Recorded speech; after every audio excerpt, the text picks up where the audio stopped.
Eu gostaria de agradecer muito a Daniela Pauliello por estar aqui apresentando seu trabalho. Nós, da linha de pesquisa do PPGartes, UERJ, Arte, Experiência e Linguagem, reunimos essa apresentação ao projeto Um Olhar sobre Processos Artísticos Contemporâneos, que já realizou vários encontros com artistas importantes. Esses encontros estão disponibilizados no nosso canal no YouTube. Assim, essa apresentação em tópicos especiais e conversa com nossos estudantes e convidados ficará posteriormente disponibilizada no canal da nossa linha de pesquisa, Arte, Experiência e Linguagem, no YouTube. Daniela Pauliello é artista visual e doutora em artes pelo PPGartes, nosso programa de pós-graduação, aqui no Instituto de Arte. Foi contemplada com o 13º Prêmio Funarte Marc Ferrez de Fotografia, através do qual publicou seu primeiro livro, Exílio, em 2015. Em 2018, foi premiada como artista destaque do Salão de Artes Novíssimos de 2018, na Galeria Ibeu, quando fez sua exposição individual. Em 2019, integrou a exposição Mulheres na Galeria, na coleção Mar e Rio dos Navegantes, no Museu de Arte do Rio, e entrou para o acervo do museu. Em 2020, publicou o livro Que Horas São no Paraíso. Nos últimos anos, vem desenvolvendo sua pesquisa em torno da experiência de perda de si, como método no processo fotográfico contemporâneo, que foi o tema, inclusive, da sua pesquisa de doutorado. Né, Daniela? Isso. Então, Daniela, queria mais uma vez agradecer você ter topado participar dessa apresentação e conversa aqui. E você tem a palavra, você fala aí, em torno dos 40 minutos, depois a gente abre para conversar com o pessoal aí, para te fazer perguntas, tá bom? Tá joia. Então, bom, primeiramente eu queria agradecer, Cristina, pelo convite, falar um pouquinho da pesquisa e falar um pouco do meu processo de produção, meu processo criativo. E agradeço todo mundo que está na sala também pela participação e pelo tempo aí, para essa conversa. Inês.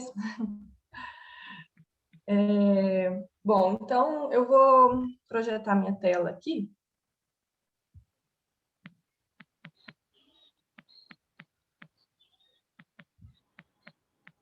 Eu estou acostumada a usar o Meet. Compartilhar. Eu consigo compartilhar, né? Eu preciso... Espera aí. Só um instantinho. Deixa eu... Pronto.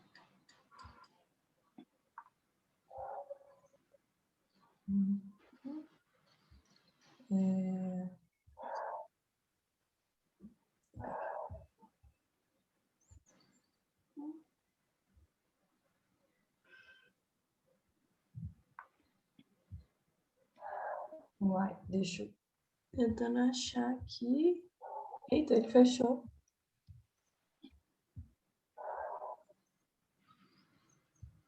Aí.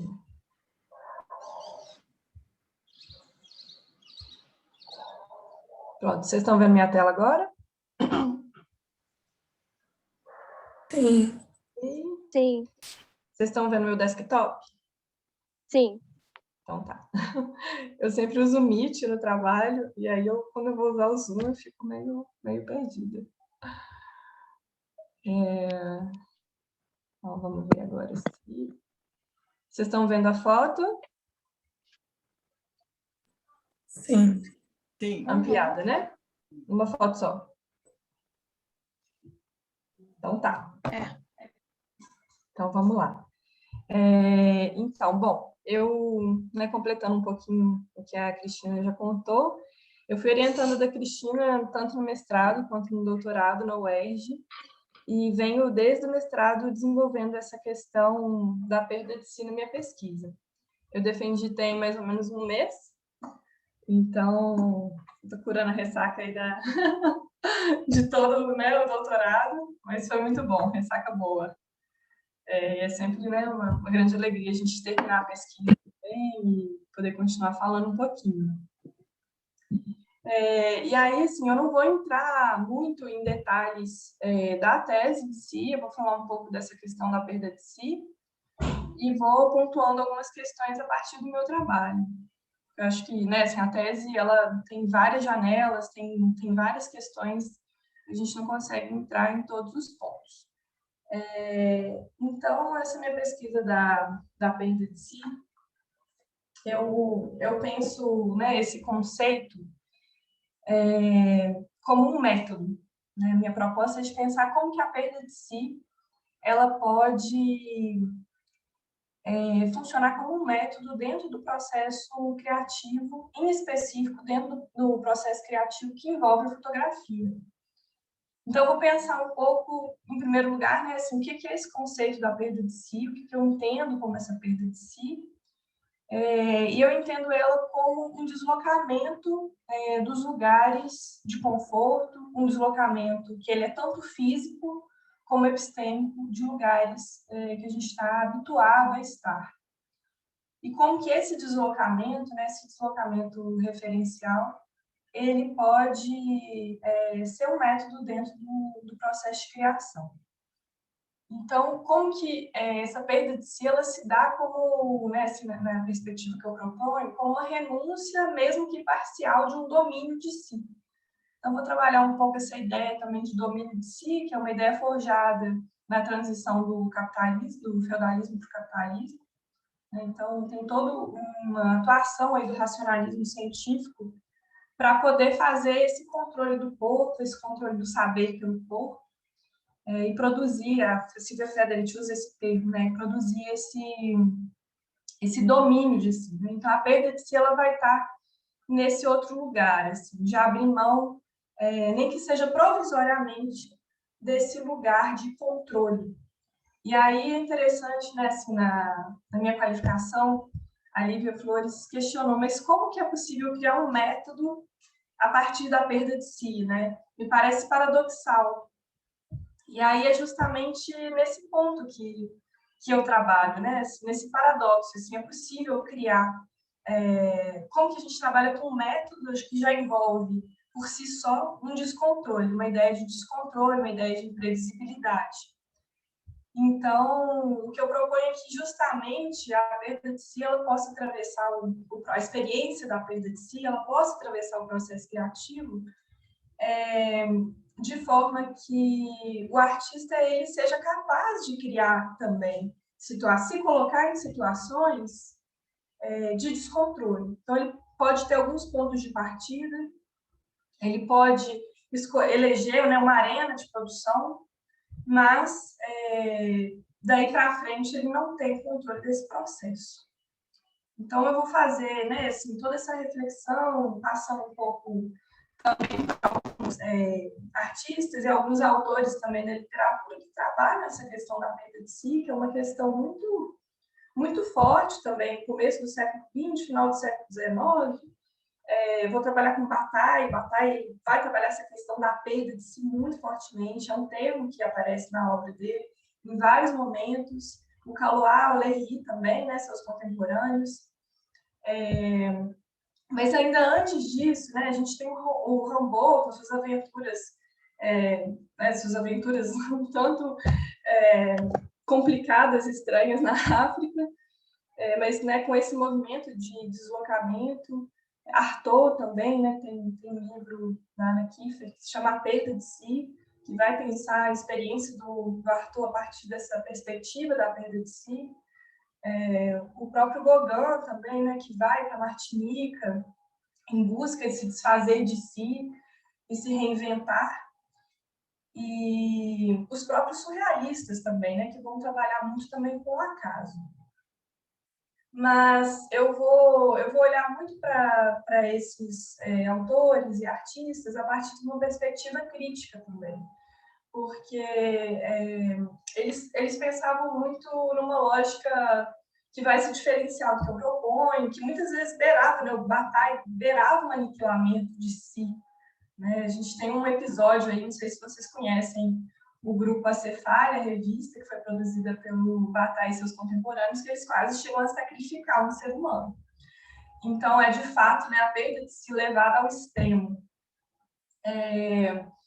O próprio Léry também vai fazer essas expedições pelo continente africano, né? O Calois também, com suas experiências relacionadas ao mimetismo, todo esse pensamento justamente de abrir mão de um indivíduo fechado em si, um pensamento muito voltado para o corpo, voltado para a carne, voltado para a matéria. Mas, obviamente, né, eles estão localizados aí num tempo muito específico, num período, né, mais na primeira metade do século XX. Então, eu vou fazer uma crítica também à perspectiva deles, que muitas vezes acaba caindo no que o Ralph Foster chama de autoalterização, que é um termo muito interessante para a gente pensar essa perda de si, sobretudo quando ela se dá no encontro com a alteridade, né? Então, ele vai criticar, inclusive cita alguns desses autores que eu citei, Bataille, Léry, sobretudo, Rimbaud também, e ele comenta como que existia um desejo de deslocamento, um desejo de desenraizar, mas que isso era feito de um lado, né? Assim, tinha toda uma perspectiva primitivista de uma relação com a alteridade, que caía nesse lugar do primitivismo, de acreditar que no outro não ocidental era possível produzir um acesso ao inconsciente a partir dessa réplica, né, desse outro, dessa absorção do outro. Então, Ralph Foster vai criticar essa absorção do outro de forma predatória, né? Assim, de uma forma que o outro continua relegado a um espaço oprimido, de minoria, e que não reconhece nem a alteridade em si e nem o eu no outro, né? Então, são algumas questões que eu atravesso na minha tese. E aí eu vou pensar essa perda de si a partir de dois eixos, que é a partir da relação com a natureza e a partir da relação com a alteridade. Então, um pouco, quase duas teses dentro da minha tese. E eu vou passar agora, então, começar a mostrar as imagens para ir pontuando algumas dessas questões. Depois também posso enviar a minha tese, enfim, a gente pode entrar em alguns pontos mais específicos. É importante dizer também que a perda de si, eu não proponho ela como um aniquilamento, né, de si, ela não está ligada a uma destruição, mas a um deslocamento, que é um deslocamento que é feito, é um deslocamento de uma medida, é um deslocamento que ele acontece em parte, né, assim, então ele faz parte de um certo movimento de ciclo também. Né, de se construir, de se reentender nesse novo lugar para onde se desloca. Então, bom, em 2012, eu começo, entre 2002 e 2014, eu faço o trabalho que eu vou mostrar agora, que é Exílio, e é um trabalho que ele funda, para mim, muito essa questão da perda de si. Ele é um trabalho de alta performance para a câmera. Eu fico 2 anos produzindo ele. Eu escolho essa ideia de criar pontos de partida, pensando nisso. Eu defino um lugar onde eu vou trabalhar, que é uma mata, parece uma ilha, depois eu vou mostrar a foto para vocês, no meio do Cerrado Mineiro. E eu fico 2 anos repetidamente indo nessa mata. Então, eu faço várias viagens, e toda vez que eu entro nessa mata, essa mata está distinta. E eu vou trabalhando num duplo gesto, que é um gesto tanto de intervir no espaço, quanto um gesto de fazer algumas coletas também, de explorar esse lugar. E parto desse ponto de partida também, que é me fotografar, né? A maioria das vezes eu me fotografava sozinha, e trabalhando com a nudez, né? Então, experimentando essa sensação, essa vulnerabilidade de estar nesse espaço, nessa mata, né, nesse lugar de perda, nesse lugar de vulnerabilidade. Eu chego aí para o hospital uma vez, que uma alergia fortíssima, porque eu realmente me embrenhava muito, né, assim, tinha um contato muito grande assim, com todo o espaço, com uma experimentação muito grande do espaço. E tive uma alergia, assim, um choque anafilático. E aí essa questão da perda de si também veio mais forte, pensando como as forças externas, né, assim, as forças da natureza, as forças externas têm um impacto sobre o corpo, né? Então essa perda de si entendida como um abrir-se a essas forças do mundo também, e entendê-las como forças ativas que estão operando sobre o corpo. Entender que essa mata está aí viva, com, enfim, todos os seus animais e atividades próprias, né? Então, assim, tem uma questão também que é importante, para além da perda de si, eu vou trabalhar outras questões na minha tese, ligadas à fotografia. A questão da ficção e da realidade me interessa muito, pensando numa perspectiva mais contemporânea mesmo, de como que a ficção pode... a fotografia ela tem muitas especificidades da ficção a partir de uma experiência real do espaço. Então, como que a fotografia vai ficar nesse caminho um pouco duplo, um pouco paradoxal, né? Assim, de uma imagem que carrega um conteúdo altamente ficcional, manipulado, enfim, mas que, ao mesmo tempo, tem uma relação de testemunho do corpo, de experiência muito forte. Então, é da ficção que a experiência surge, da experiência que a ficção surge. Então, uma questão que eu vou trazer muito também na minha pesquisa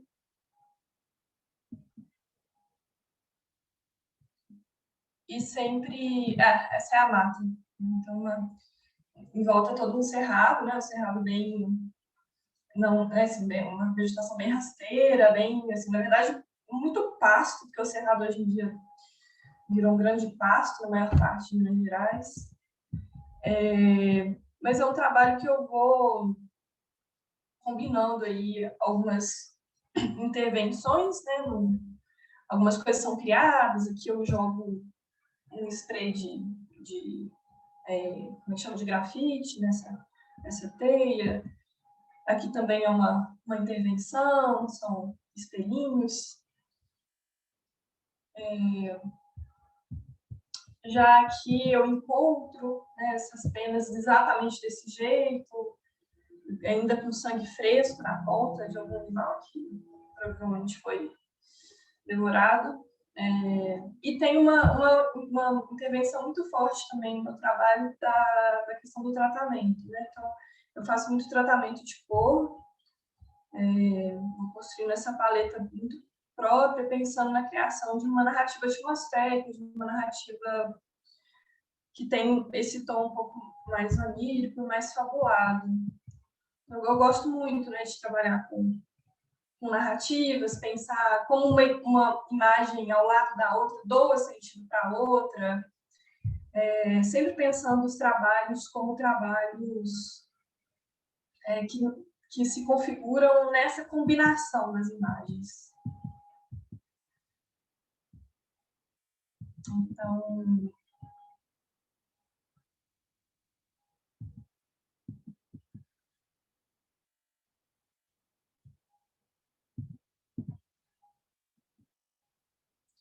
e essa questão também dos brilhos, né? Eu começo a trabalhar com alguns brilhos em exílio, que vão depois continuar aparecendo em quase todos os meus trabalhos. Eu trouxe um pouco da forma como o trabalho, algumas formas como o trabalho se configura, né? Porque a fotografia ela acaba muitas vezes tendo isso, né? Da gente ter várias formas de construir essa narrativa, né? Construir essa imagem final. Então, aqui a exposição que eu fiz no IBEU em 2019,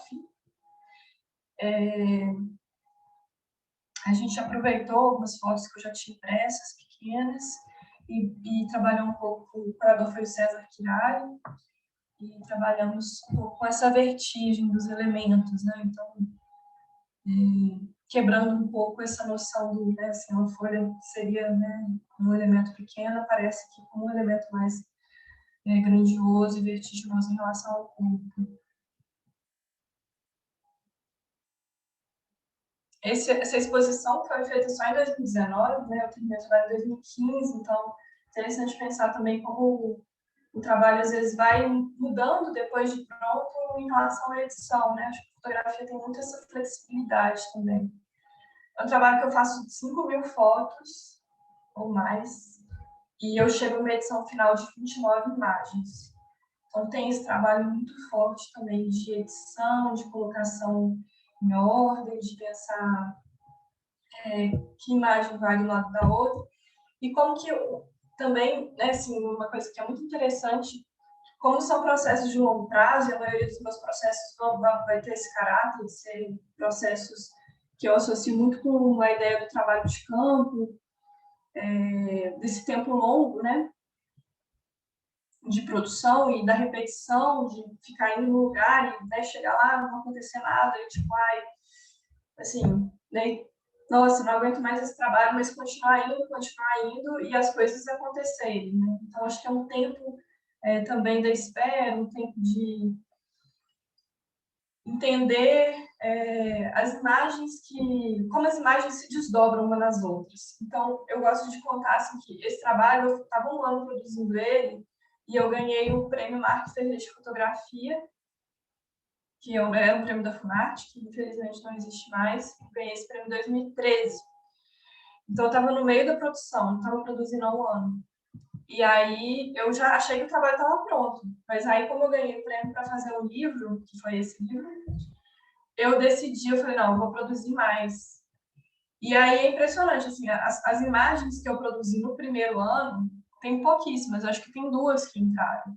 Então, o trabalho, ele acabou se constituindo quase que inteiramente nesse segundo ano. Que eu, enfim, eu tinha quase, né, assim, achar que o trabalho estava pronto e eu falo que existem várias imagens que estavam como se fosse por debaixo das outras, né? Então, eu gosto de escavar muito esse processo, né? E tentar tirar o máximo que eu posso dessas imagens, dessas pistas que as imagens vão me dando. Assim. É um livro que a gente trabalhou muito com os pretos também. Ele não é fotografado de noite, mas a gente quis trazer um pouco essa sensação, né, mais noturna. Eu trabalho muito com preto no meu trabalho.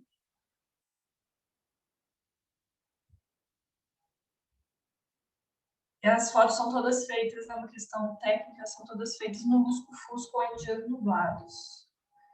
Até então não tinha trabalhado de noite. E aqui como ele está montado lá no mar. São 4 imagens no tamanho de 120 por 90, se não me engano.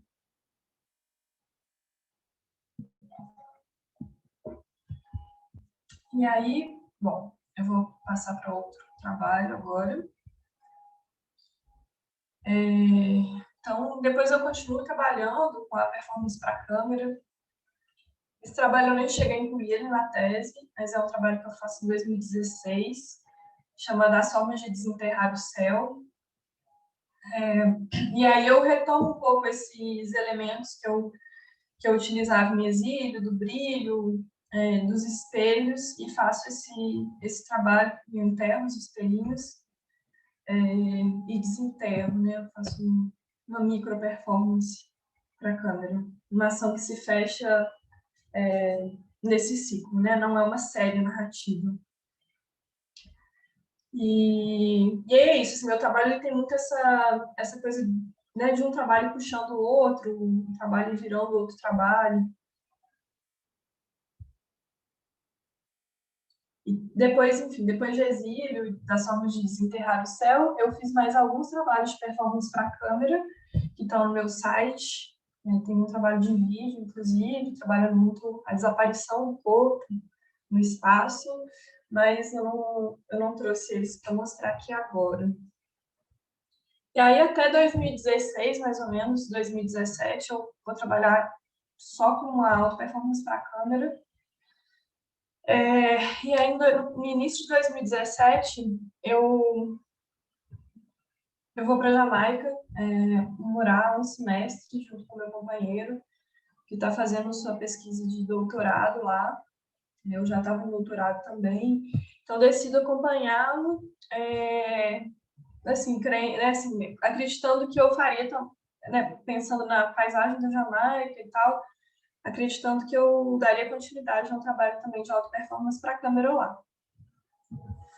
E aí, quando eu chego na Jamaica, é uma experiência muito impactante, muito, enfim, diversa, também do que eu já tinha experienciado e imaginado, e decido que não faz o menor sentido eu colocar o meu corpo na paisagem, meu corpo branco na paisagem, né? Então, começo a pensar muito sobre questões relacionadas à branquitude e como, né, assim, o que produzir, né? Assim, como transitar pela Jamaica com o meu corpo branco e violento, né? Então, eu começo a pensar como que o meu corpo ele carrega uma violência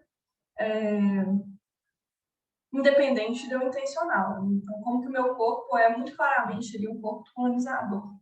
Obviamente, no Brasil também, mas na Jamaica isso fica muito mais explícito, né? A Jamaica é um país composto por 99% ou 98% da população por pessoas negras, não existem nem brancos no censo, então a outra parcela pequena é composta por chineses e indianos.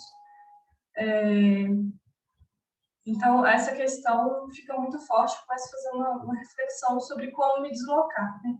E, por outro lado, também existia uma certa dificuldade por ser um país também que tem uma violência de gênero muito forte. Então, eu também, como mulher, era muito abordada na rua, enfim, a Jamaica está entre os 10 países com maior violência de gênero do mundo. Então, era muito complexo, né? Estar nesse lugar duplo, que era um lugar que, ao mesmo tempo que meu corpo era violento, ele também era vulnerável. Então, eu decido fazer esse trabalho, que chama Que Horas São no Paraíso, que é um trabalho de deslocamento pela Jamaica, em que eu vou buscando paisagens menos domesticadas. A Jamaica tem uma indústria cultural, uma indústria do turismo muito extrativista. Então, eu fui pesquisar toda a história da visualidade jamaicana, e as praias, elas são, a maior parte são privatizadas, existe toda uma construção visual da Jamaica que é baseada no Sun, Sea and Sand, né, sol, areia e mar, que é uma construção que ela começa a ser feita no final do século XIX. A Jamaica inventou o resort all-inclusive, né? Então, é muito impressionante. E aí você vai pesquisar, tem, enfim, alguns livros sobre isso, sobre essa história visual da Jamaica, e a Jamaica é sempre representada como uma ilha, muitas vezes como uma ilha deserta, né? Assim, essa representação caribenha de uma praia deserta com sol, areia e mar, né? Sem nativos à vista, sem jamaicanos à vista, ou com brancos na praia. Então, assim, é como se a Jamaica fosse um grande resort, muitas representações, né? Então, eu começo um pouco, sem querer, de forma alguma, propor uma contra-representação da Jamaica. Não é assim, uma série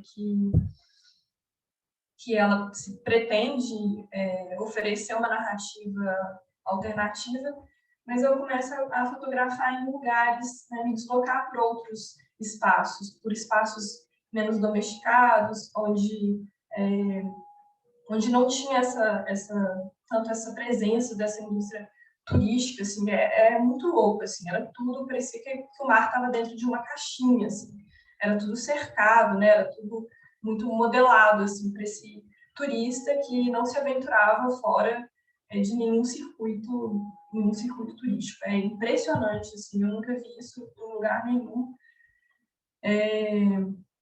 E aí, o trabalho que né, assim, tem todo eu vou trabalhar com Xing, eu faço um jogo de Xing, e aí eu faço toda essa relação do Que Horas São no Paraíso como uma pergunta guia que me move, buscando alguns pontos,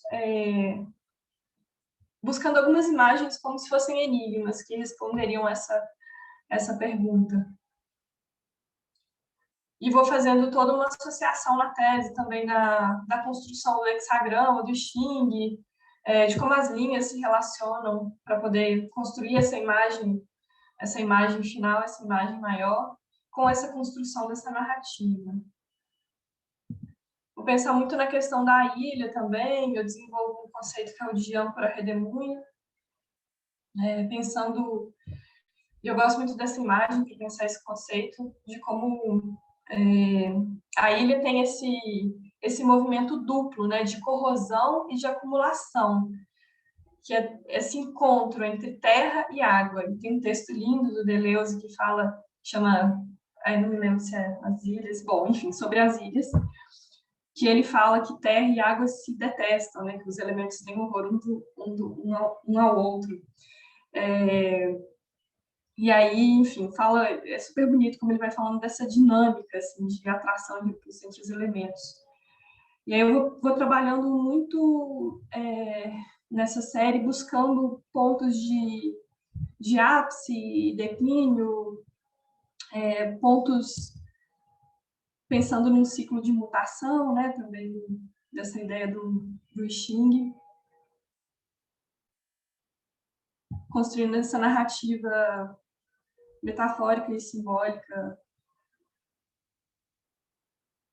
desses meus deslocamentos, né? E eu acho que, né, assim, a questão da perda de si aqui, ela se dá muito no nível que não está escancarado na imagem, mas que ela se dá muito nesse processo, né, de deslocamento, então, das escolhas que eu faço. Eu vou trabalhando isso na tese, como que existem vários momentos que, né, assim, eu decido não fotografar, pela violência também que a câmera carrega, sobretudo num país que é muito exaurido pelo turismo.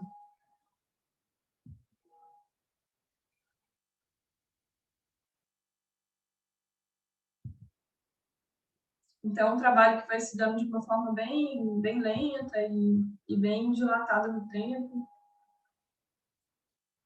As fotografias vão acontecendo de forma bem pontual.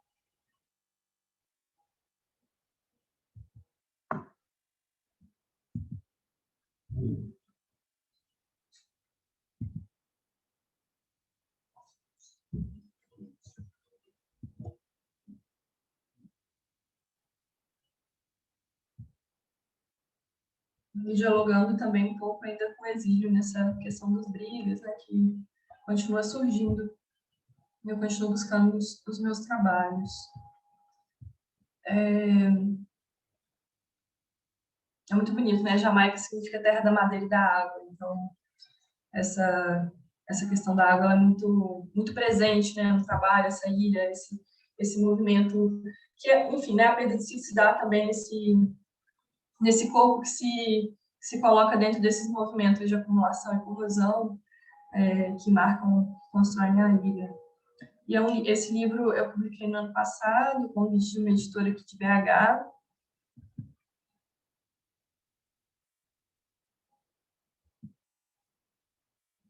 Então, também aqui, né, pensando sempre nessa importância narrativa e na ordenação dos elementos, associação entre as imagens, e na paleta de cores também. Então, um trabalho que eu sempre faço nas minhas séries. E bastante manipulação de cor.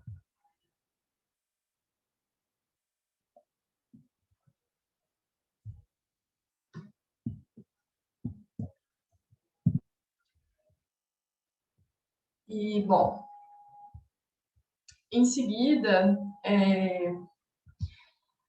eu não sei se eu comentei, mas eu estive na Jamaica 2 vezes. Eu fui em 2017, fiquei um semestre, e depois eu retornei em 2019, e fiquei mais um mês. E o meu companheiro, ele trabalha com os Rastafari, especificamente com os Rastafari Bobochanti.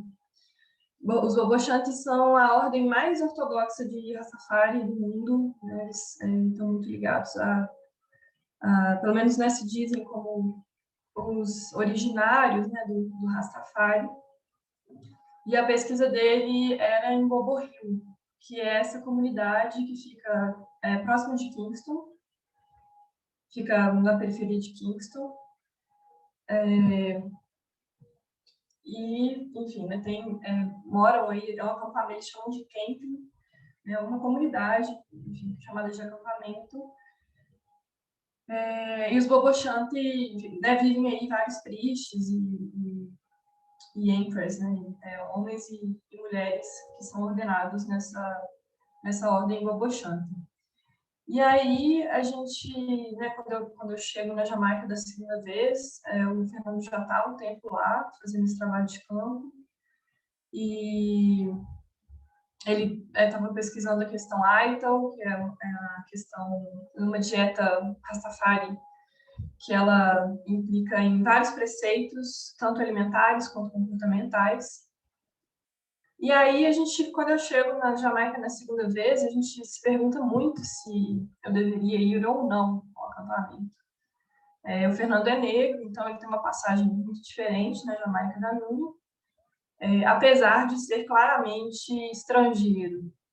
Ele tem tatuagem, enfim, na Jamaica quase ninguém é tatuado, você não pode fazer nenhuma intervenção no seu corpo, enfim. Então, existem, né, alguns códigos claros que você bate o olho e fala que é um estrangeiro. Mas a gente tinha muito medo de eu ir, e isso, né, por eu ser branca, ter algum tipo de né, conflito em relação, ou perda de confiança, assim, na minha entrada lá. E aí o Fernando teve essa conversa com os tristes, e eles falaram, não, pode vir, a gente, né, assim, é muito bem-vindo visitante, receber as pessoas e tal, a gente quer que as pessoas conheçam o acampamento.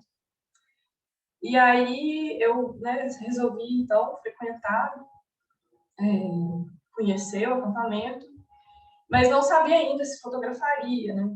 E aí, chegando lá, um dia a gente viu umas fotos na parede, comecei a conversar com um dos tristes, e aí eu falei, eu sou fotógrafa e tal.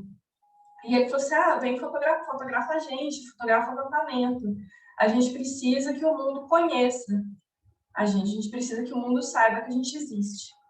Porque o que acontece hoje, eles são uma comunidade, primeiro, muito ortodoxa, então tem um afastamento muito grande dos jovens. Por exemplo, as mulheres, quando eu cheguei, e aí é um caso muito interessante, eu tive que ir para uma salinha com uma mulher, uma senhora, entre o Sharon, para ela poder ver se eu estava menstruada ou não, se eu estava pura ou impura. Né? Então, e ela me colocou numa salinha escura e falou, fica aí, eu já volto. Eu falei, gente, como que o que ela vai trazer, né? Como que ela vai descobrir? E aí, de repente, ela chega com um calendário dos anos 90 na mão, assim. Dos anos 90 não, né? Do ano, mas assim, bem aquele estilo anos 90, sabe? Que a gente tinha na parede. E aí ela falou, quando que você ficou menstruada da última vez? E aí ela começou a contar os dias. E aí ela falou assim, você tá livre para poder circular. E eu tinha uma semana só para circular no acampamento. As outras 3 semanas, mesmo que eu não estivesse menstruada, eu estava impura. Então tem toda uma lógica de prescrição mesmo em relação às mulheres. Então, o acampamento ele afasta muito de Rastafari. E além disso também é uma zona de gangue, assim, de guerra, de disputa por território eleitoral. Então, assim, para subir também é uma negociação super complicada. Enfim, é uma situação meio de disputa entre duas facções em relação ao território eleitoral. Então, o Boborrio está bem no meio da confusão. Às vezes, esses caras invadem o acampamento, roubam comida, enfim, é super complexo. Então, isso também tem afastado as pessoas, porque é difícil subir lá, é difícil chegar. É uma zona, né, assim, uma zona de conflito, uma zona quente. Então, eles queriam muito, assim, fotografa, assim, a maioria dos clientes foram muito receptivos, me levaram para o acampamento. Então, eu pensava muito também nessa fotografia pela demanda, né? Assim, que ela surgia desse espaço de troca, de um espaço que não era forçado, ou, enfim. Porque eu acredito muito que a gente só pedir para fotografar, só negociar também, nem sempre deixa de ser violento, né?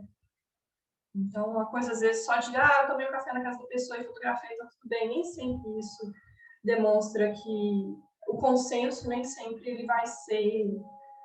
sempre existe uma relação de poder, né? Então, às vezes, você fala, posso tirar uma foto sua? Posso, mas às vezes a pessoa não está, de fato, à vontade, né? Então, eu sempre me atentava muito para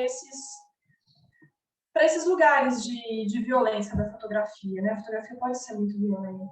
Então, pensar em formas como que eu poderia atuar em lugares que, de fato, queriam que eu estivesse atuando, né? Que eu queria que eu estivesse fotografando, que faziam sentido para aquelas pessoas. Entre Cheryl, ela que trouxe o calendário, e aí ela me levou um dia que eu... teve um dia que eu fui, que eu não pude participar do Sabá, que é a missa, né, Rastafari, e ela me levou para conhecer o acampamento das mulheres, o lado das mulheres, elas ficam separadas. E me apresentou a amiga dela, era o calendário desse ano, e me apresentou a amiga dela e pediu para tirar foto, e sempre posaram, assim, muito legal. E depois a gente enviou as fotos também, o Fernando tem contato até hoje com eles. E era isso, assim, eles queriam, a gente vamos fazer um site, sabe? Assim, eles tinham realmente muita necessidade, muita carência dessa visibilidade. Um lugar que está muito isolado hoje por essas questões. Mas que é considerado o lugar mais sagrado em relação ao Rastafari na Jamaica, se não no mundo, assim.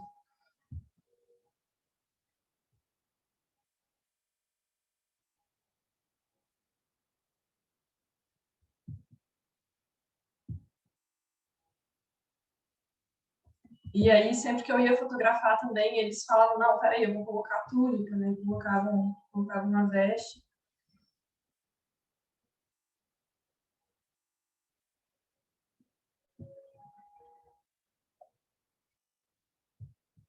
O Selassie, né, que é o fundador do Rastafari.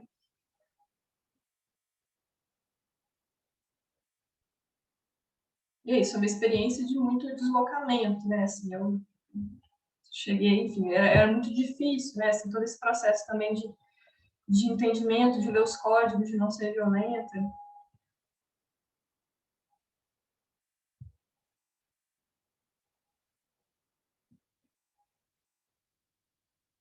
Essa era a sala dos tronos,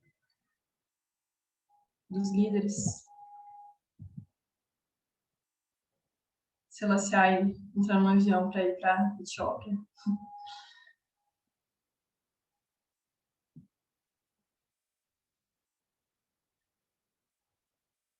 E é isso, né? Assim, eu tinha comentado que eu tenho duas linhas de trabalho, uma que eu vou trabalhar mais com essas narrativas atmosféricas e auto-performance para a câmera, mas também tenho há muitos anos um trabalho de retrato.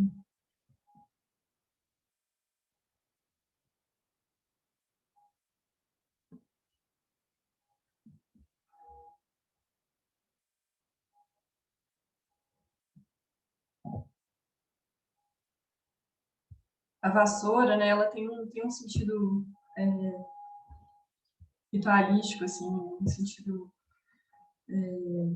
quase mágico dentro do Rastafari, assim, é incrível. E aí é muito interessante porque para os Rastafari o paraíso é na Terra, o paraíso é Zion. O Bobo Shanti seria uma versão também desse lugar. Então, não existe morte, eles não acreditam que existe vida após a morte, assim, não existe morte. Se você seguir os preceitos Rastafari corretamente, você vai viver para sempre na Terra, você vai, talvez, voar, né, flutuar e voar para Zion, mas você não vai morrer. E é isso também, né, essa pergunta também, que horas são no paraíso, também ganha um outro sentido na hora que a gente pensa nessa questão do Rastafari, que é tão forte na Jamaica. Tem uma série de retratos também que eu desenvolvi na Jamaica em 2017. Essa série eu acabei não colocando ela na tese, acabou não cabendo dentro do capítulo, mas dentro dessa minha pesquisa sobre a domesticação das praias jamaicanas e da ocupação, da construção da visibilidade, da visualidade jamaicana, sempre muito pautada em ou num lugar deserto ou numa presença de brancos nas praias, né? E é isso, você vai buscar a história, né, da visualidade jamaicana, e os jamaicanos estão sempre no segundo plano, cobertos com a cara com frutas, enfim. Eu penso nesse trabalho de criação dessa série onde as praias são ocupadas pelos jamaicanos. E é muito louco, isso aqui atrás é um resort e tem umas boias laranjas que separam, é proibido cruzar, tudo assim, é privatizado, você não pode entrar na praia mesmo. E as pessoas que estão aqui nesse resort também não atravessam as boias para o lado de cá. Então, um turismo extremamente racista também.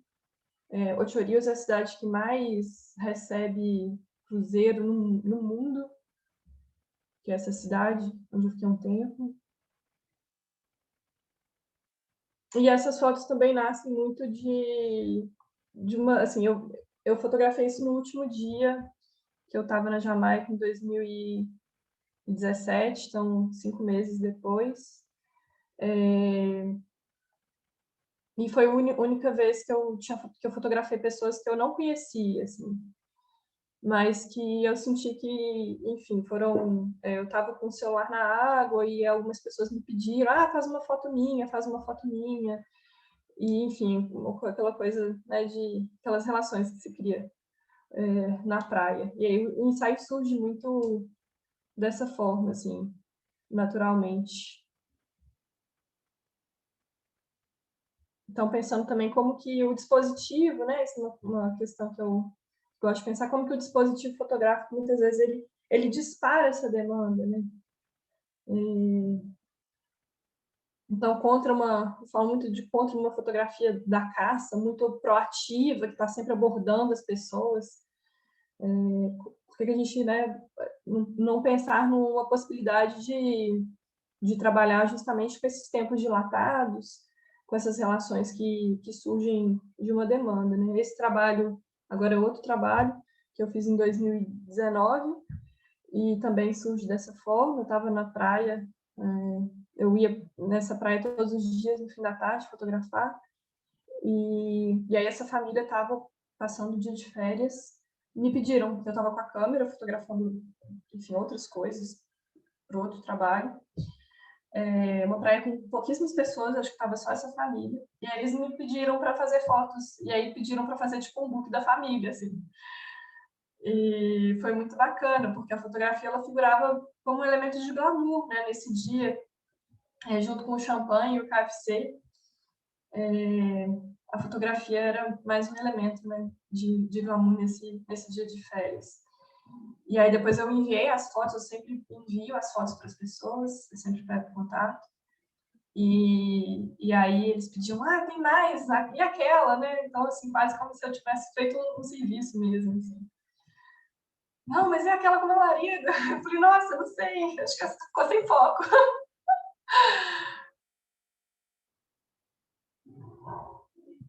É muito legal, assim, eu gosto muito de pensar nesses trabalhos que surgem.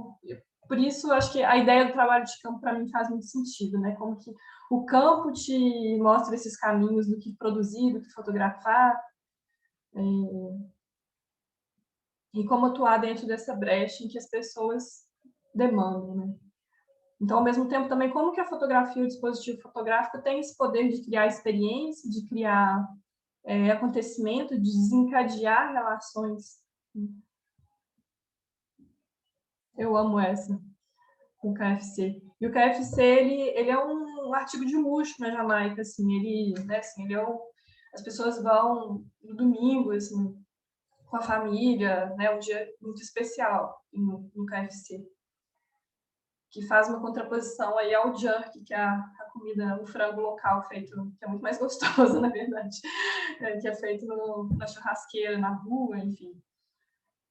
Mas o KFC é um elemento americano, a Jamaica tem muita essa mistura também, muita influência dos Estados Unidos. E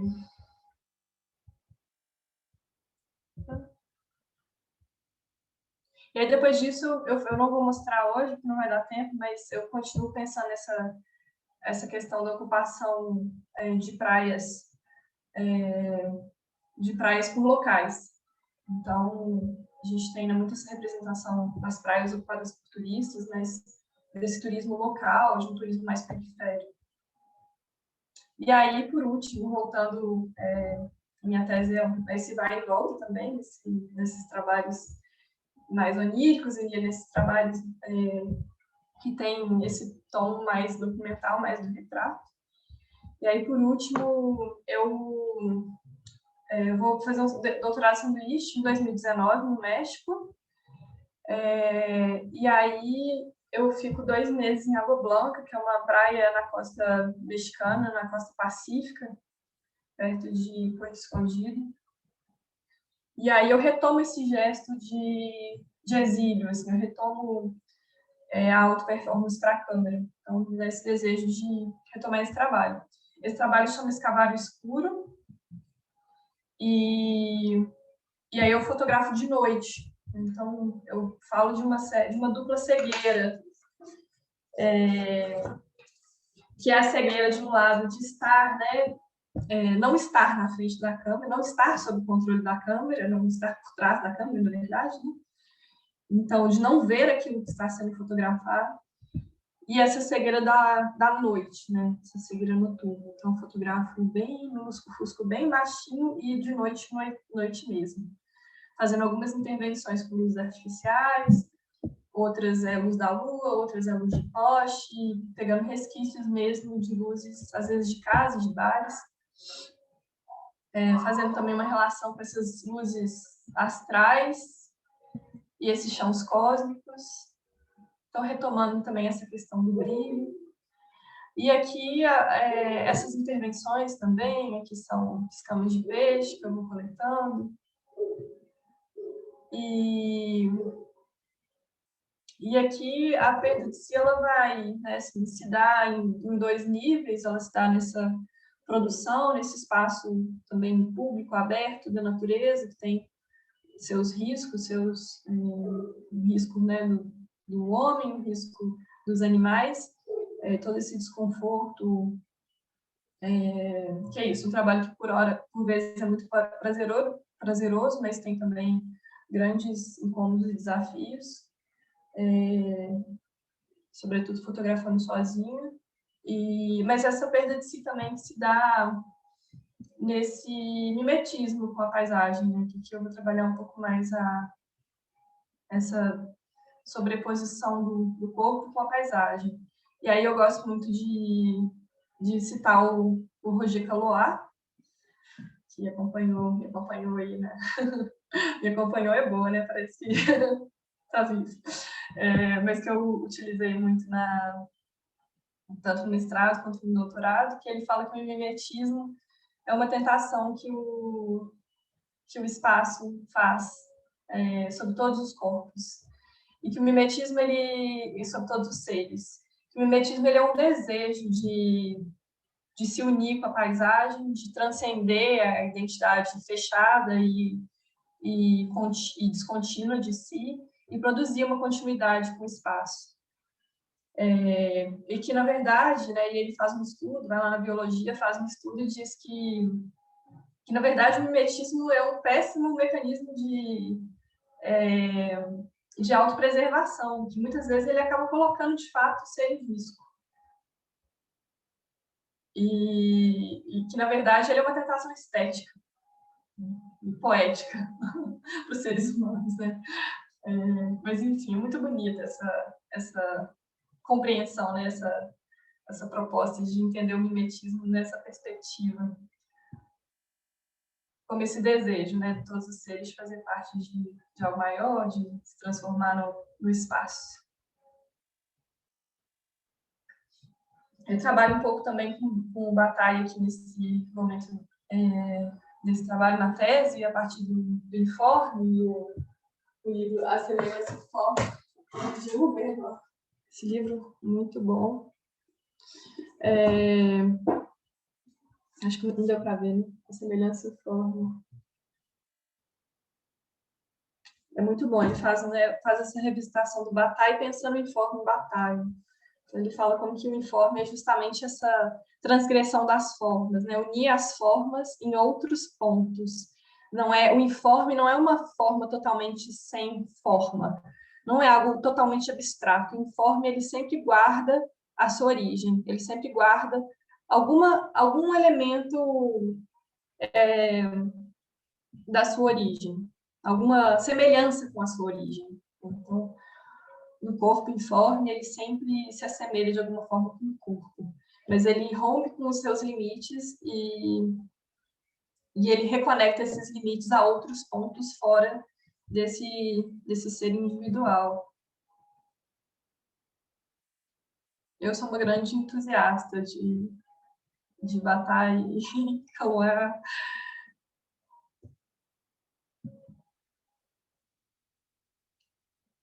E aí eu acho muito bonito também pensar, uma coisa que eu não falei antes, mas eu trabalho também com o Edouard Glissant. Tem um texto maravilhoso, que é o Poética da Relação, e de alguma forma tem a ver também com essas questões, né, do corpo no espaço, mas que ele fala, na Poética da Relação, ele pensa, na verdade, a relação com a alteridade, que como ela não se dá de forma violenta, né? Assim, qual que é o caminho possível para pensar a relação entre alteridades, né? Assim, entendendo que eu sou alteridade de outra pessoa, então eu sou outro de alguém, sempre nessa lógica. Mas a poética da relação, ela implica no movimento da errância. Então, ela se daria a partir de um movimento que você não se desenraiza completamente, você não perde as suas raízes, mas você é capaz, as suas raízes não são totalitárias, elas não são totalizantes, colonizadoras. Então, eu acho muito bonito pensar nisso também, né? Pensando essas relações tanto com a alteridade quanto com a natureza, pensando a natureza também como uma alteridade. Como que é possível criar essa relação sem que manter suas raízes, reconhecendo suas raízes, ou seja, né, quando a gente pensa na Jamaica, reconhecendo esse lugar da branquitude, que não se apaga simplesmente por intenção, mas pensando como que essa relação pode acontecer num lugar onde essas raízes também não sejam totalitárias, violentas, colonizantes.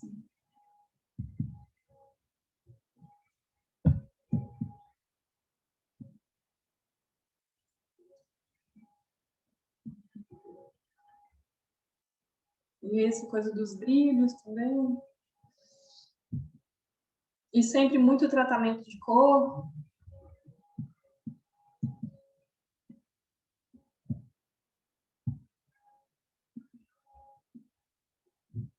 E muito erro, tentativa.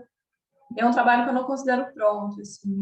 Como eu comentei no começo, eu gosto de dar mais tempo assim, para os trabalhos, para as imagens saírem de baixo, né? Assim.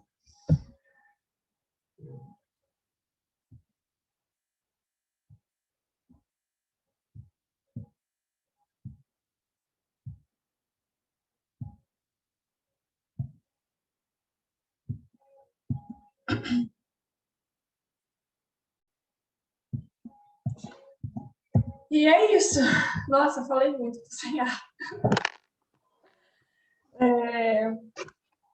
É isso, eu trouxe, né, assim, trouxe trabalhos diversos, mas são os trabalhos que eu abordo na minha tese. Eu nunca tinha apresentado todos eles, geralmente eu faço um recorte, apresento só os retratos ou só as séries de alta performance, mas achei interessante também trazer essa visão geral e fazendo um pouco essas conexões com a tese, como é que foi esse caminho, né? Foi muito um caminho também do que foi, né, do campo, dos desdobramentos dos trabalhos, que foram indicando muito esse desenrolar da tese. E é isso, passo a palavra para vocês, se vocês quiserem perguntar. A gente podia abrir para as perguntas, né? Geralmente eu abro com uma pergunta, vou fazer uma pergunta muito rápida para dar tempo das pessoas também fazerem perguntas, podiam botar aqui no chat. Quem quer fazer pergunta, coloca aqui no chat. Eu vou fazer uma pergunta bem rápida, protocolar, assim, como sou eu que estou aqui meio de anfitriã. Eu queria que você falasse sobre essa relação de você com a câmera. Você fala sobre isso, eu acho sensacional, eu acho que aqui tem pessoas que gostam dessa questão da foto performance, né? Esse disparo que a câmera faz e que você faz para a câmera, esse encontro, né? Eu acho muito bonita a forma como você fala disso. Então, eu gostaria que você falasse. Então, eu até uso, né, um termo na minha tese que eu chamo de corpo projétil, né? Eu falo que é o corpo que dispara em direção à câmera, e não a câmera que dispara em direção ao corpo. Porque eu trabalho com um timer, e aí eu coloco lá 10 disparos e eu vou para frente da câmera e vou fazendo, né, assim, vou calculando o tempo entre os disparos e me posicionando, né? Então, eu que me projeto em direção à câmera, né? O disparo, ele é completamente automático, e né, assim, não intencional naquele momento, assim. Então, é isso, é muito erro e acerto também. A fotografia digital, para mim, é importante, porque eu vejo que eu fotografei, então eu dou os 10 disparos, eu volto, eu olho como que estava e eu vou ajustando. Eu não conseguiria, não sei, assim, se eu tivesse nascido quando tinha fotografia analógica, a gente não ia fazer isso. Inclusive, uma referência maravilhosa para vocês. Anne Brigman, esqueci de mostrar. Quem gosta de foto performance, eu quase chorei o dia que eu descobri essa mulher. Escreve aqui o nome no chat.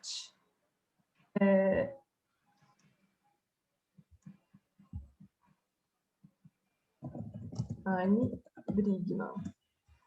Ela... Opa, quase que eu saí da reunião. Peraí, como é que eu volto aqui?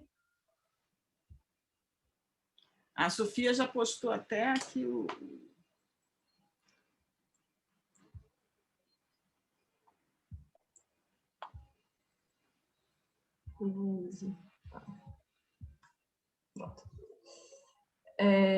Ela fotografa em 1900, ela faz performance para câmera em 1900, e ela é uma pictorialista e ela faz performance na natureza, assim. Eu acho que ela é a primeira mulher a fazer isso. Eu descobri ela outro dia e fiquei muito intrigada, assim, se ela influenciou as artistas dos anos 60, né?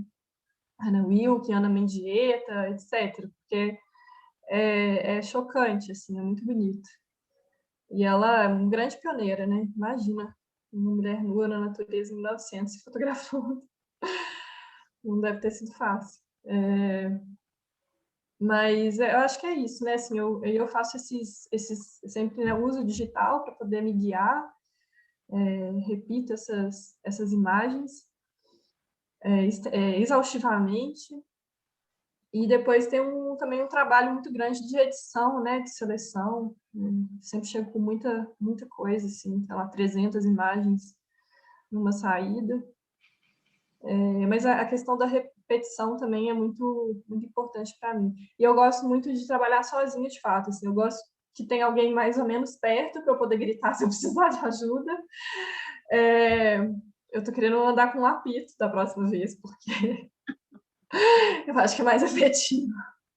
Porque muitas vezes eu sinto muito medo, assim, às vezes eu estou fotografando, por exemplo, agora no México, estava às vezes 2 quarteirões de casa e tal, mas um barulho de mar, e, enfim, não dá para ninguém escutar, né? Então, às vezes chegava uma moto, um carro, eu escondia, assim, no mato.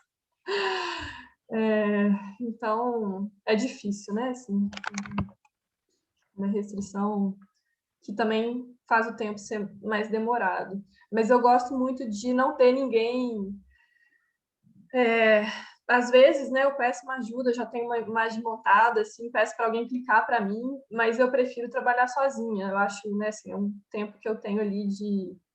E as pessoas, por mais leigas que elas sejam, estejam só clicando, elas sempre estão fazendo ajustes que às vezes você fala assim, não! Né? Então, eu gosto muito desse processo mais solitário mesmo de produção. E eu acho que é isso sobre a performance. A Bel Mota perguntou aqui, é o livro A Semelhança do Informe, Bel? Você está perguntando quem é o autor? Eu não, a semelhança do informe. Não, ela estava falando de outra pessoa. Ela estava falando de um autor, acho que francês, Georges Calot, que falava sobre mimetismo. Calois, que falava sobre mimetismo. Qual que é o livro, o texto? É um texto que você encontra no... Fala aí, Daniela. Pode falar, eu acho que é é um título difícil, Psicastenia lendária. Psicastenia. É difícil, né? Psicastenia. Legenda. Deixa eu encontrar aqui no meu arquivo, copio e coloco aqui no... Porque em inglês você encontra. Mas eu acho que tem ele em português também. Eu acho que tem. Eu posso ver se eu tenho ele para mandar também depois. Tá. O nome dele é Roger Calois, com 2 L's e O-I-S no final. Eu vou postar o nome dele aqui. O nome dele eu achei, é o Roger Calois. É Men Playing Games? Não, isso é outra coisa. O nome do texto é Psicastenia. Eu vou até postar o PDF aqui do texto, que eu tenho em inglês, né? Mas se alguém tiver em português, seria ótimo postar também. Eu vou ver se eu tenho. Eu vou colocar o nome dos autores que eu citei. Tem o Eduardo Glissant, que é o Poética da Relação, que ele faz essa leitura de Uberman. Poética Esse texto da é um Relação. clássico. Nossa, é maravilhoso. Tem uma tradução, ele é um pouco difícil de encontrar, assim, mas tem uma tradução dele já para o português, do Poética da Relação. Ele é um autor caribenho, martinicano, na verdade. Autor negro martinicano. E ele também fala do arquipélago, se tiver alguém que tem pesquisa com arquipélago. Mimicry. Mimicry and Legendary Psychiatry. Deixa eu ver se vai no... O PDF vai aqui no... Acho que vai, né? Não sei usar o zoom direito. Não. Foi? O outro é o Bataille, Jorge Bataille. Obrigada, gente. O Bataille tem uma editora que tem publicado tudo dele, inclusive as revistas Documã e Cefali, que é incrível. Nossa, é maravilhoso. Que é a Cultura e Barbárie, eu acho que chama a editora. Cadê? Cultura e Barbárie, editora. Eles têm essas revistas do Bataille, são muito bonitas. Muito lindas. Gente, perguntas? Inês tá mudo. Daniela, oi. Oi, Inês. Uma pessoa que ficou muito assim próxima do seu trabalho, conheci o seu trabalho com mais profundidade, porque eu participei da banca da sua tese, e é incrível assim a quantidade de mundos e horizontes, né, que você vai entrando e escavando mesmo. E aí, te escutando hoje, eu pensei muito... teve um momento, justamente, quando você falou do Caiós, Calois, Caiuá. Enfim, você disse, uma pessoa que me acompanha no começo. E eu gostei muito dessa ideia do acompanhamento. E eu fiquei pensando muito, te assistindo agora, o quanto, cada vez mais, em todos esses lugares, os lugares de perda de si para os quais você vai, eles trazem também lugares da cultura, de uma cultura contemporânea que te acompanha, né? E esse deslocamento que você faz da grande questão da tese, criticamente em relação a um primeiro momento de um movimento em relação à alteridade, é um movimento assim de uma volta a um estado de cultura que normalmente, justamente, o movimento para a alteridade pode até ser uma alienação disso. Então, toda a sua experiência na Jamaica, ela vai trazer isso. E aí eu fico me perguntando se esses lugares você ainda está na tese, porque acabou de acontecer, mas eu sei que você é envolvida com outro trabalho, atualmente é em Minas. Fico me perguntando quanto deles não estão te acompanhando agora. Assim, enfim, é muito mais sobre o que você não falou, mas, enfim, graças ao que você falou, eu tenho uma curiosidade mesmo, né? Porque é esse confronto, né, com o que escapa da imagem que a gente tem da alteridade, que te coloca num desafio, né, de alteridade. Aí eu me pergunto como isso está reverberando para você. Eu sei que você está trabalhando aí um pouco também com o desastre de Brumadinho, né, que é, enfim, uma forma exponencial. Nem sei se é tanto, ainda tem brecha para a sua pesquisa no seu trabalho, mas não consigo parar de pensar nisso, sabe? Enfim, não sei se está claro, mas é uma curiosidade, assim, o quanto o trabalho está te acompanhando agora, assim, porque é uma outra relação de alteridade, sem dúvida, que deve estar rolando para você, né? Eu estou contextualizando o pessoal, estou trabalhando com os atingidos pela barragem de Brumadinho, na região de Pompéu até Três Marias, mas trabalhando numa ONG que chama Instituto Waicuí, e a gente presta assessoria técnica aos atingidos, né? E eu estou trabalhando com a produção de imagem, com vídeo e fotografia.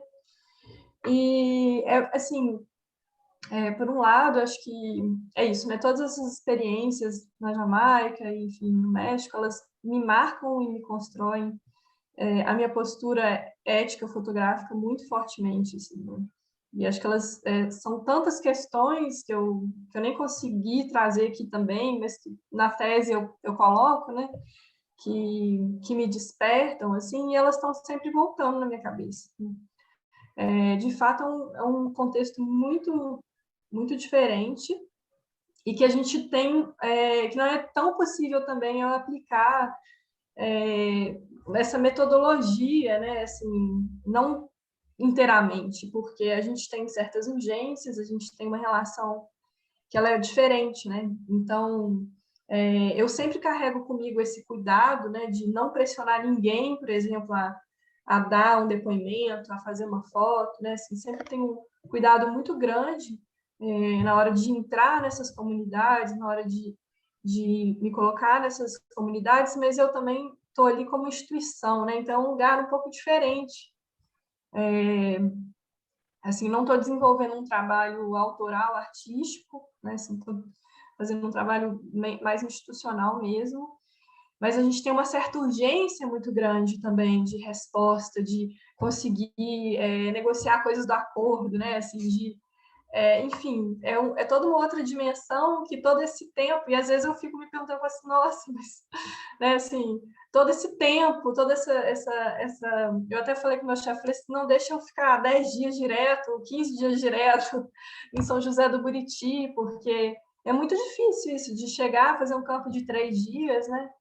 Geralmente as relações são mediadas, às vezes, até por outras pessoas, né? A relação, às vezes, é mediada por um mobilizador que está em campo. Mas eu sempre tento trazer, assim, esses aprendizados, né? Assim, esse cuidado, essa delicadeza, essa negociação e esse respeito, assim, para relacionar com as pessoas, né? Pessoas numa situação de muita vulnerabilidade, né? Mas, ao mesmo tempo, muitas pessoas que estão querendo muito falar, que estão querendo gravar os depoimentos, né? Então,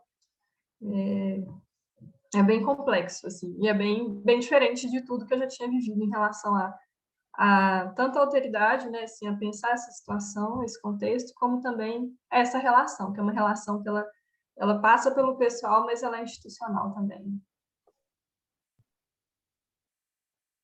Bacana. Eu posso fazer? Sim? Por favor. Seu trabalho é lindo. Estou assim, apaixonada pelo trabalho. Eu dei uma olhada no site e eu estava vendo o escavar o escuro e eu vi uma fotografia de Taquatiara, uma praia, né, de Niterói. Não sei se eu vi coisa ou se realmente é. E aí eu fiquei pensando também na sua fala e aproveitando o gancho assim, da Inês, né? Você fala sobre o corpo, o espaço e violência, né? E aí eu também, meio que você está falando agora desse trabalho que você está fazendo, né? Que é mais institucional. E também eu não sei como que está a sua produção atualmente, né? Aí eu também fiquei nessa dúvida se você poderia falar um pouco sobre esse contexto do isolamento, né? Do seu trabalho, como se, né? Se você também está fazendo esse trabalho agora no institucional, atualmente também, né? No isolamento. Primeiro, obrigada, que bom que você gostou do trabalho, fico feliz.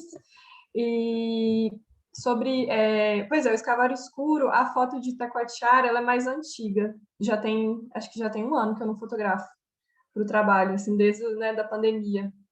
E tem algumas fotos que são na Bahia também.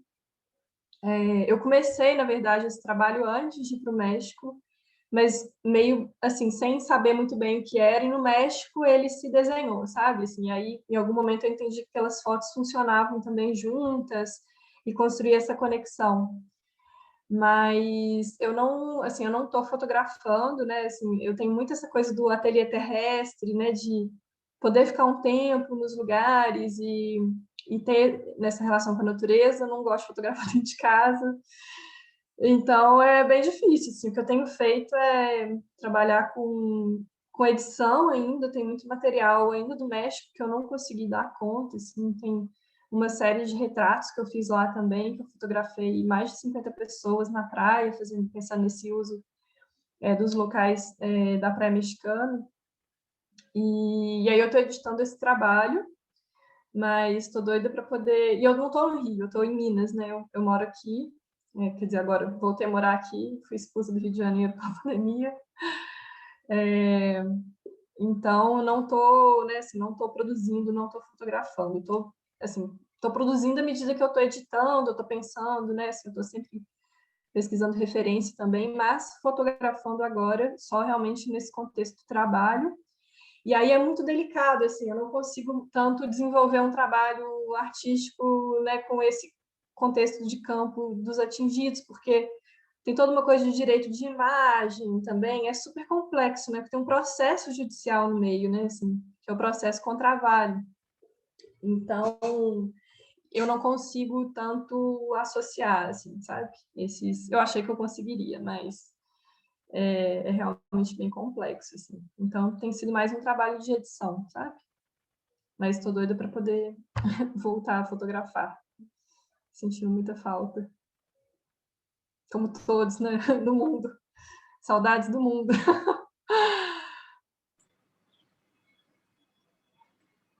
Gente, tem mais Obrigada. alguém? Alguém quer falar alguma coisa, fazer alguma pergunta? Eu acho que a Eloá tinha levantado a mão. Oi? Oi. Eloá. Eloá. Na verdade, bom dizer que eu gosto muito do seu trabalho e muito bom. Eu acho sempre muito bom ouvir o artista e a própria percepção do trabalho, né? Que quando vai para o outro percebe de outra maneira, né? Mas é um pouco no que a Cristina falou sobre a questão da lente, né?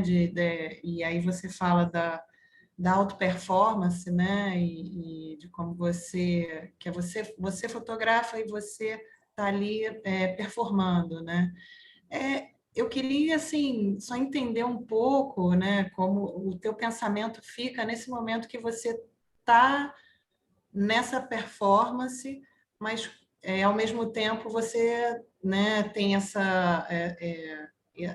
essa câmera que está posicionada por você mesma, né? Então, como é esse duplo pensamento no momento que você está fazendo a performance, né? Porque eu já vi de outros artistas que também têm esse duplo, mas que naquele momento estão totalmente ali entregues à performance, né? Então, assim, a fotografia é um registro.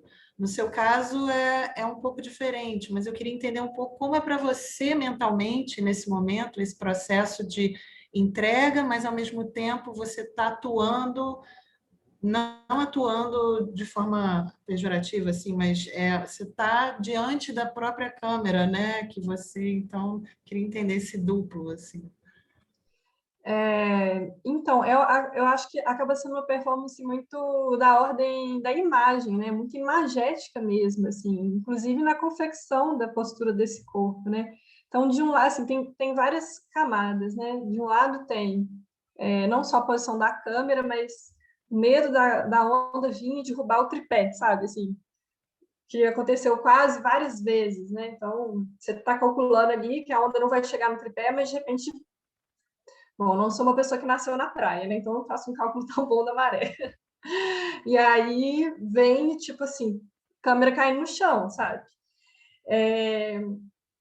Outra coisa é, por exemplo, no escuro, eu fazia muito uma coisa de ir tateando muito para poder me colocar também. Porque, assim, eu não conseguia enxergar o que eu estava, né? Assim, eu colocava baixa exposição. Então, eu não tinha luz suficiente para o meu olho enxergar aonde eu estava pisando. Mas a câmera conseguia, né, me mostrar depois o que era aquela imagem. Então, assim, eu colocava a câmera, corria, geralmente eu entro na fotografia, quando eu faço essa sobreposição, eu entro na fotografia uns 15 segundos depois que ela está em exposição, para poder fazer a sobreposição. Então, eu não posso entrar com uma lanterna, por exemplo, né? Porque senão ela vai ofuscar a minha imagem toda. Então, tem todo esse processo de sair de trás da câmera e chegar até o ponto, sei lá, não pisar numa pedra, não tropeçar, sentir onde que eu posso deitar ali, né, onde eu posso me colocar.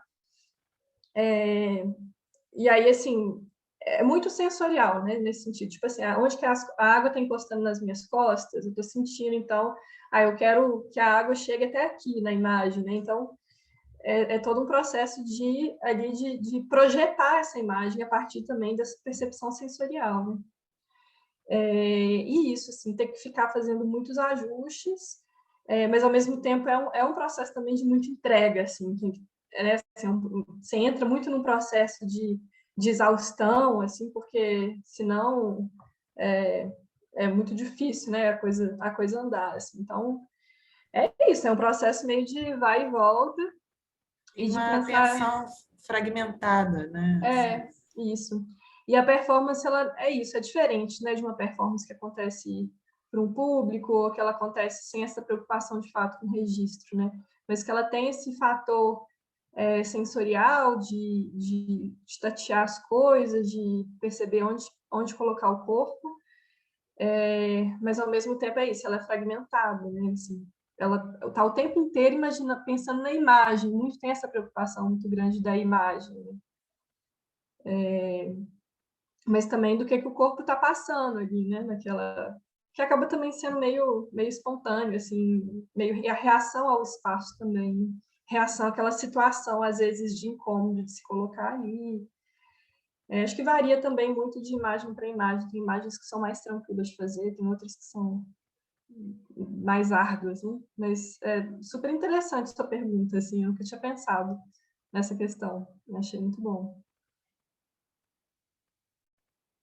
Mas é difícil também, né, falar assim, não sei assim, exatamente, né, eu tô Porque, na sentindo verdade, ali. é porque eu pensei nesse making off, assim, né, de quando você ajusta da realidade mesmo do momento que você está vivendo, né? Porque a gente vê a fotografia, né, o final, né, a imagem e tal, e eu fiquei pensando sobre isso, assim, de como essa imagem está nesse né, entre você ajustar a câmera e o seu corpo está ali, como é esse momento, assim, né? Então, E para você, mentalmente, né? Como se divide.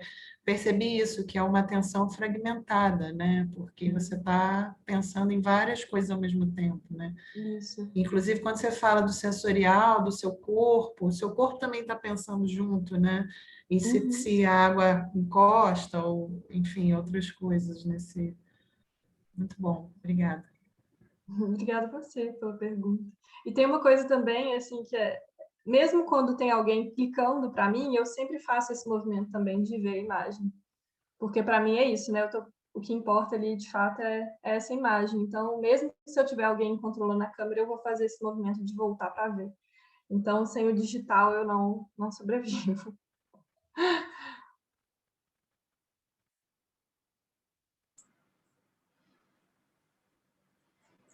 Mais perguntas, gente? Se alguém quiser saber sobre coisas técnicas também, fiquem à vontade para perguntar.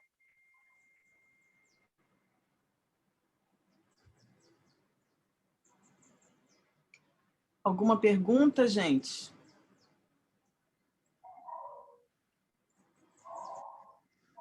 Ninguém? Oi, Daniela, Cláudia. Cláudia. Eu não Oi. estou podendo ligar a máquina porque aqui está meio desconectado, foi difícil me conectar. A minha pergunta também fica no entre, né? Você fala muito da imagem, da questão técnica, mas tem a relação da natureza e do corpo, que eu acho mais uma questão metafísica, né? Você estava falando muito numa questão mais mental. E como é que fica essa relação espiritual? Você não vê isso no... Porque eu vejo isso na tua série Cegueira. Para mim é bem nítido essa questão do invisível ficando bem visível, pelo menos para mim. Como é que você vê essa questão? Então, assim, para mim é muito forte, assim, fotografar, sobretudo no escuro na praia, assim, na noite na praia. A gente tá, pelo menos eu, assim, sempre frequentei praia de dia com sol, né? Nas minhas férias de verão para praia, como boa mineira. Mas, assim, essa relação, né, da fotografia da noite na praia, ela é muito forte, né? Assim, é muito impactante, assim, é uma sensação, acho que espiritual nesse sentido também de um deslocamento muito do mundo, assim, muito transcendental. Então, acho que ele fica muito nesse lugar de uma experiência muito incrível, assim, muito poderosa acho que até de se perceber justamente nesse mimetismo, assim, né, de se perceber integrada a essa grandiosidade da natureza e perceber esse pensamento fora do mundo urbano contemporâneo, né? Então acho que tem uma conexão assim espiritual nesse sentido, assim. Eu acho que é isso, assim. E tem uma coisa assim muito forte para mim também, que os meus trabalhos marcam muito as fases da minha vida. Então eu sinto muito, tipo, a fase que eu estava fazendo exílio, né? A fase que eu estava fazendo escavar escuro. Então, eu sinto muita falta dessa produção, porque é um lugar, de fato, de conexão, não só pela natureza em si,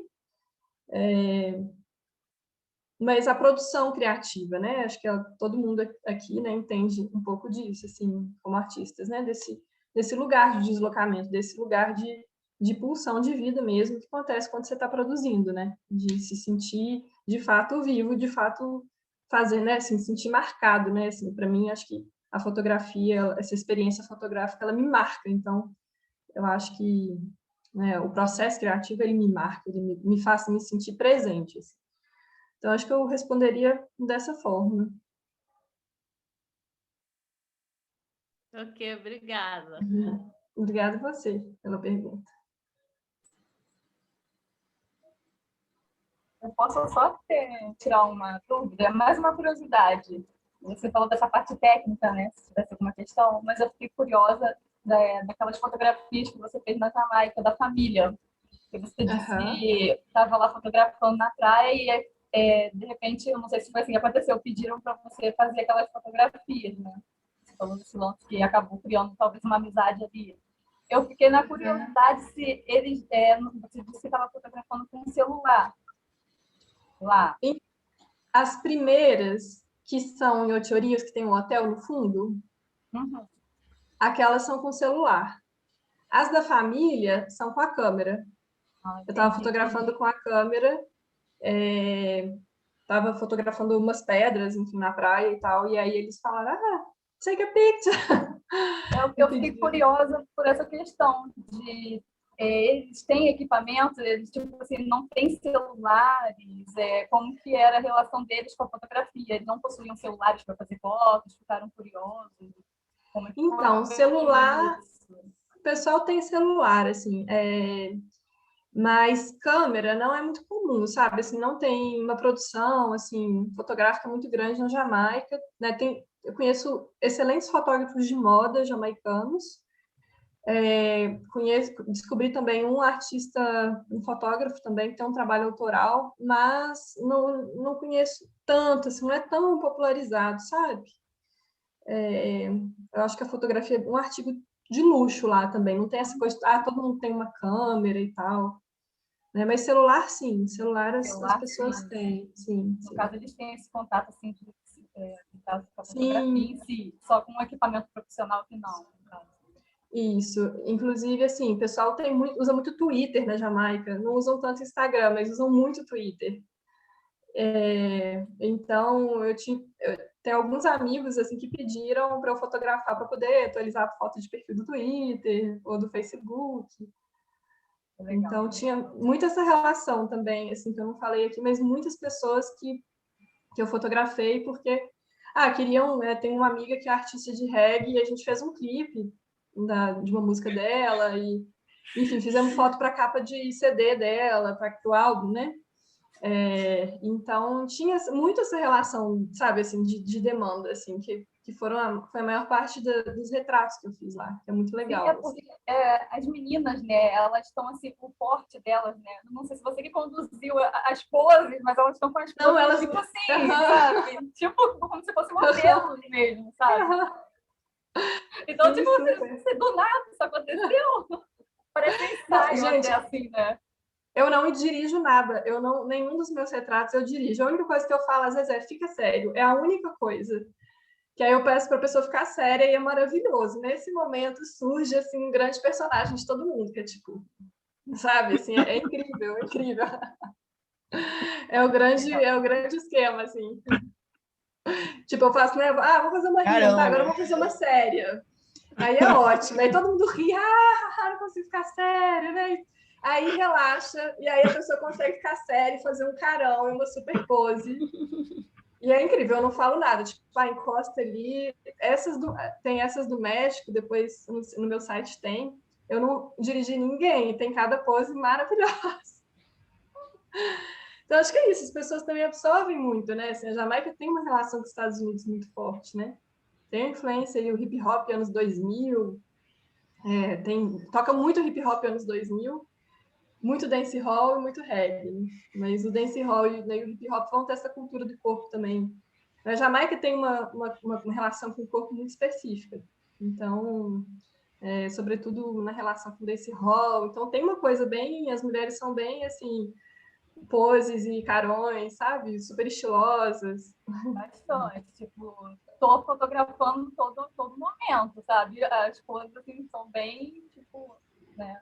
Marcantes, né? Umas coisas marcantes, né? Das meninas, em específico. Sim. E essa menina que você está falando, ela olhou na câmera e falou assim: I look amazing at the picture! Já tô maravilhosa! Sim, tava mesmo, né? Oi? Não, e tava mesmo, né? Tipo, sim. Bom, ela deu um grito: Nossa, tô É muito legal isso, né? Assim, as pessoas, essa surpresa assim de falar, nossa, que incrível, como sou incrível, né? Assim, isso é muito legal. Bem legal, pelo seu trabalho. Parabéns. Obrigada. Daniela, eu tenho uma pergunta. Adorei ver os seus... Já conhecia bastante coisa, né? E realmente a qualidade das suas imagens é de cair o queixo. Mas eu tenho uma provocação, porque você falou durante a sua fala várias vezes assim de que as imagens são muito manipuladas, né? E agora no final vocês não têm nenhuma pergunta técnica, né? E aí eu queria saber de você o seguinte, né? Porque essa coisa da técnica na fotografia é uma coisa muito cara assim nesses chats de fotógrafo estrito senso, né? Você tem uma formação boa em fotografia, né? E assim só para passar assim, né, pela querela de fotógrafos e artistas e você reúne as duas coisas. Como é que é para você essa coisa da técnica, né, da manipulação da imagem e tal? E eu imagino até qual seja a resposta, mas gostaria de ouvir, porque tem essa. Imagino que, mesmo com uma formação fotográfica consistente, como você tem uma. É visível que você tem uma preocupação muito mais com a imagem do que com a qualidade ou com os recursos técnicos usados, enfim. Bom, então, essa questão, né, assim, é isso, né? Eu venho de uma formação muito da fotografia antes de uma formação das artes. Na verdade, minha formação é em antropologia, e aí eu vou para a fotografia e depois eu entro, né, no mestrado em artes visuais. Então, eu carrego muito essa formação técnica comigo e carrego muito, assim, esse gosto, né, pela imagem também feita com qualidade e as possibilidades que esse domínio técnico me criam, né? Então, assim, para eu conseguir fazer essa foto no escuro, de noite, com sobreposição, sem estourar, etc., eu preciso ter um domínio, né, técnico muito grande da fotografia, assim. E eu acho que esse domínio, ele permite criar uma certa magia também, né, assim, nas imagens, né?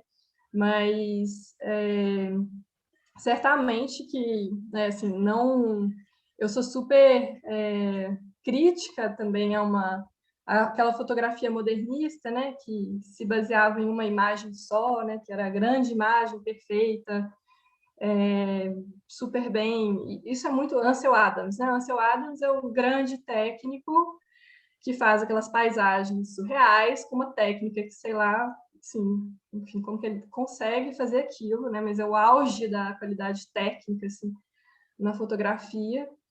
E as fotos se dão, né, se sustentam sozinhas, assim. Então, para mim, acho que, assim, eu falo dessa coisa técnica, desse domínio técnico, mas a narrativa, para mim, é muito importante, né? Assim, essa construção da narrativa é muito importante. Para mim, ela, não sei se ela sobrepõe, né? Assim, mas ela compõe toda essa questão técnica, assim, é o rigor. Eu acho que eu tenho um rigor que ele está nessa produção técnica, porque a técnica me permite fazer coisas que eu quero fazer. A manipulação de cores, para mim, mais do que deixar a foto bonita ou trazer essa qualidade, também a manipulação de cores é uma forma de eu criar essa atmosfera específica de cada narrativa, né?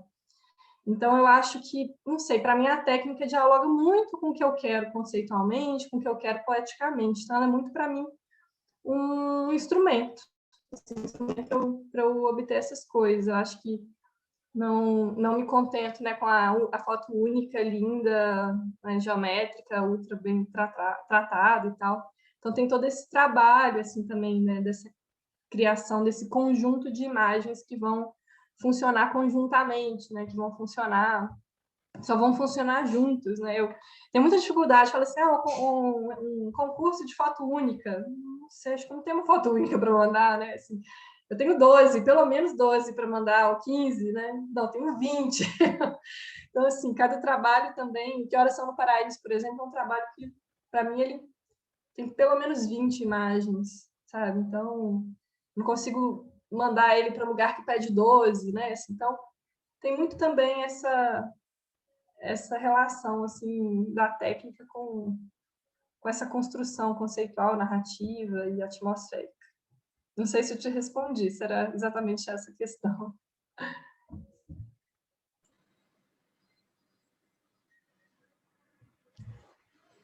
Gente, eu acho que deu a nossa hora, né? Tem alguma pergunta mais, assim?